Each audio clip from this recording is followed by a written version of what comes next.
И здравейте на всички, аз съм Алекс и добре дошли в ново видео. Днеска ще играем драфт. Затова искам този клип някакви лайкове, независимо колко са да събере, ударете го задължително. Това е много важно решение за мен.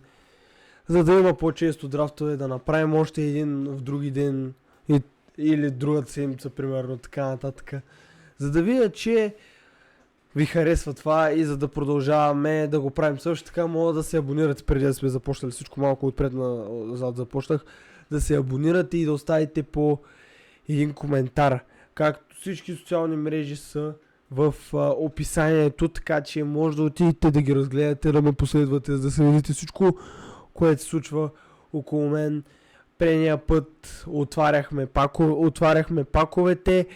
Няма да ви издавам какво се падна, затова отидете, гледайте го и тогава се върнете на този клип. Ако искате първо изгледате този клип, тогава се върнете на предния. Нека имам два безплатни драфта и единия токен сега ще го използвам. Ето ги и формациите. Ако искате, между другото, може да направим и предизвикателства, като например Сири драфт, най-бързия драфт, най-високия драфт, най-плешивия драфт, най-стария драфт, най-ниския драфт, най-бавния драфт. Всичко от до. Примерно най-малкия драфт, в смисъл, то не е най-малкия, ами най-младия драфт. И примерно предизвикателство с някакви отбори за някой футболист. Пишете всичко това и може да попадне като идея за епизод. А сега формациите 5-3-2 не ми се играе. 3-4-3 флат е окей формация, но е без CF, това е много важно. 4-5-1 също не е лоша формация, но нещо не е. 5-2-2-1 пък е напълно абсурдно. И ще си взема 4-2-2 флатас. 4-4-2. Капитана нямаме много добър избор. Аз тук бих заложил на Диаби. И оттам ще търсим някой друг. Не... Колко му е това? 4-4. Те имат Chemistry Perman. Да, той има Мукиеле, защото е 4-5. Аз тия француз да не ги подминавам, че... Но тук бих... Вратарят. Най-важният пост. Ирпс.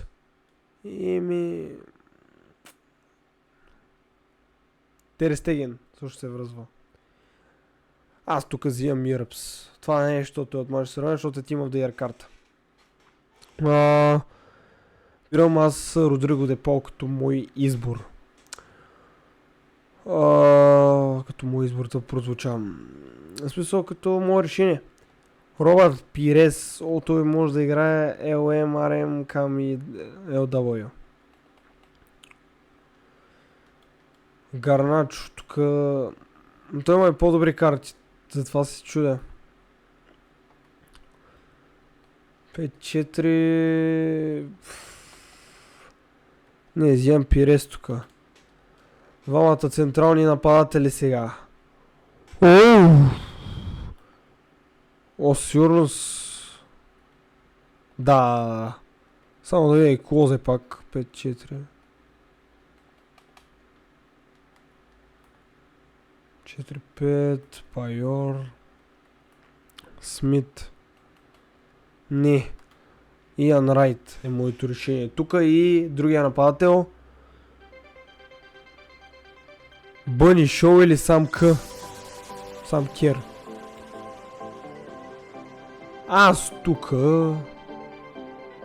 лично бих заложил на Бъни Шоу. Не съм играл с нея, Сам Кер съм играл. Няма да го мисля тук. Петър Чех е опцията. Фримпонг.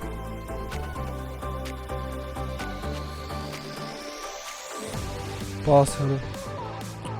Добре, това ще го оправим. Някой от Бундеслигата ми трябва. Тренд, то там аз имам бек, няма за какво да го мисля. Да го мисля изобщо. И ми тази ще взема за рейтинг, това няма кой. Трябва ми централни защитници ми трябват. Той като си... Да. Дейвид Бекъм ще пасне перфектно. Тук в средата. Вече 5 икони. Не. 6. Берарди или... Той па няма мърдане от там. Берарди ще взема за супер съд. Не ще го използвам, все още не е ясно. Йохан Кройф тук или на Иан Райт или на Бъни Шоу. Разби мечтите. Ами Бъни Шоу ще бъде и дава плюс 2. Уиш Фиго. Но той не променя нищо. Ще го взема. Но не е... Съжалявам на Депола сама. Колко икони станаха, бе? 1, 2, 3... А да, в титулярите 2... 7, 8 общо. Майко мила, майчице мила. Вече няма къде да сложа, ще го взема Раул, ма няма къде да го сложа вече.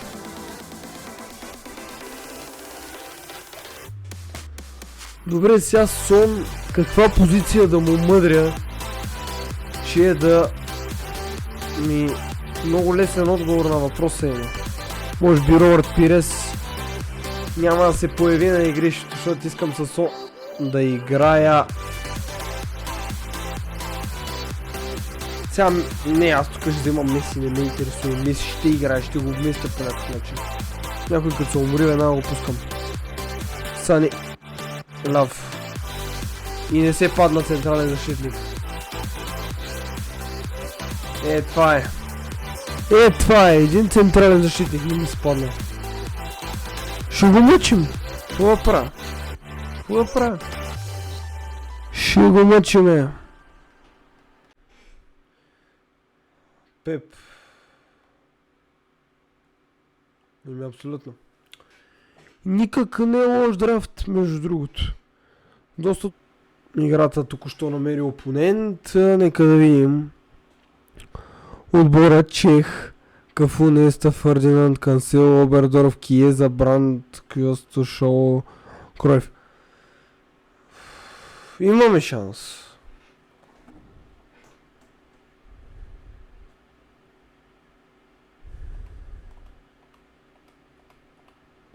Първият матч започна. Пожелавам ви приятно гледане. Сега моята тактика си е ясна. В смисъл, за вас не е ясна, за мен не е. Но ще ви разкрия. Възможно най-бързо да вкарам гол. Фримпонг. Абсолютно много греш. Това беше първия шанс, както видяхте. Гласен да е центриран, защото нямаше какво да направя. Но иначе, Замбротата му дема. Фримпонг има шанс да завърши 1-0 в 7-та минута. Фримпонг открива резултата. Откриваме резултата, да, добър. То ставаше и подариха му буквално топката след неразбирателно много бърза контратака, се опитват да организират домакините. Паса е за Фримпонг. Фримпонг остава очи в очи с Чех. И тук какво има? Жълт картон, не видяхме добре ситуацията. И Дуспа, не? Ами да. Дуспа. И Зинедин Зидан ще изпълнява. Горе в дясно и в 12-та минута. Повеждаме с 2-0. Това е много добре за нас. Затова ви говорех, че искам по-бързо да го направя това нещо. Бекъм.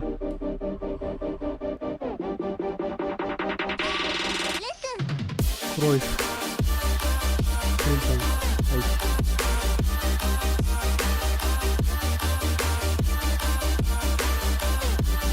И 3-1 в 31-та минута.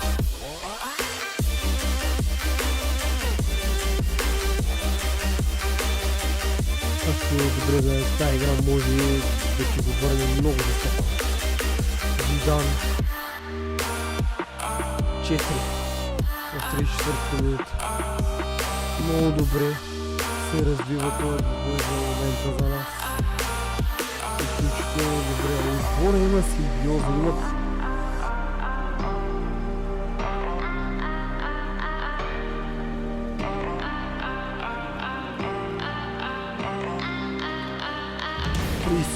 това е за са. Окей, 38 минути ще да кажа, че е 3-2.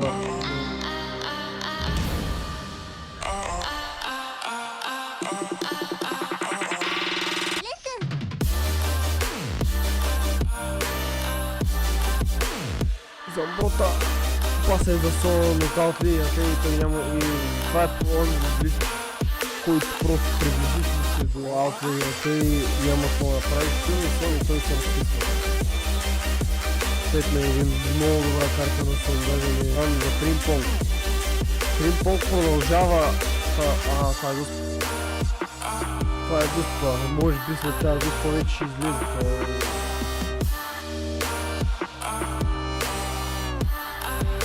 Това път долу ужасно. Всеки път си мена, защото знае ли човек, това е късмет, мога да се фърли горе и да ти спаси. Това е абсолютен късмет на късметците. Не знам какво се случи, май Меси ще влиза в още в началото на второто половина. И това е Rage Quit, първа победа в драфта.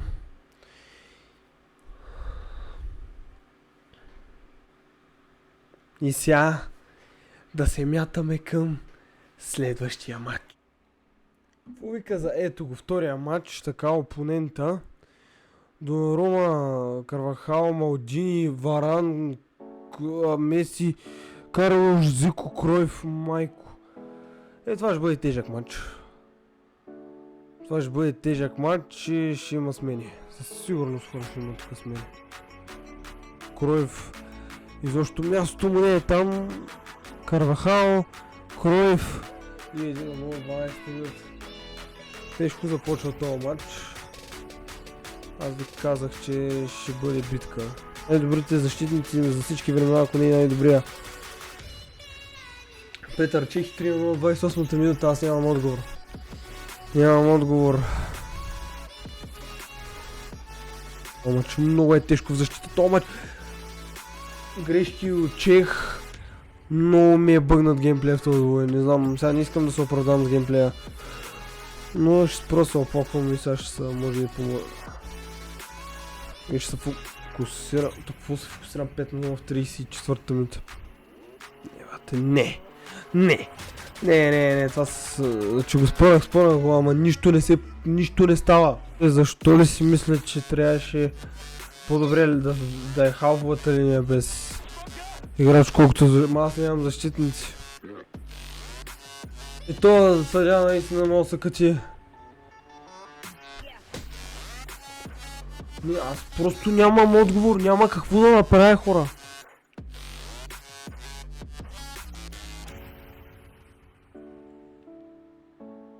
Аз сега и дуспа. Няма хора, загубихме от този драфт. Много се извинявам за което. Ще ми се реванширам. Ще направя още един. Ама не сега. Просто ще направя още един. Дали ще утре, дали ще е други. Извинете хора за загубения драфт. Но в крайна сметка първата отбора беше добра, отбора беше добър, ето. Джамбо голдпак, 2 голдпака. Просто това е. Не мога да правиш повече. Много просто. Ще ги отворя, бе? Ясно, че ще ги отворя. Баркуа от ПСЖ. Уредостта.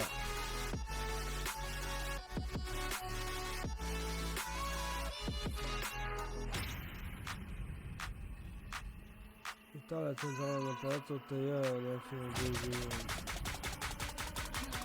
Знам, че няма да е нищо особено. И Джамбо го пака съм. Не ще го това да правя. Това е Джон Томас, предполагам. Да. И той. Обаче ми се повтаря, защото той ми е резултат.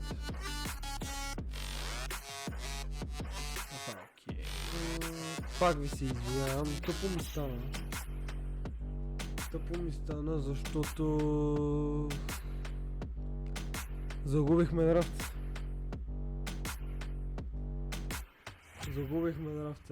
Това не беше план, но не винаги всичко става по план. Ако този клип ви е харесал, все пак може да се абонирате, да ударите по един лайк, да натиснете камбанката, за да получавате известие всеки път, когато кача ново видео. Всичките ми социални мрежи са долу в описанието. И давайте идеи в коментарите какво искате да виждате, както ви казах и в предния клип в канала. Благодаря ви много, че бяхте с мене. Чао, чао и ще се видим в следващото видео.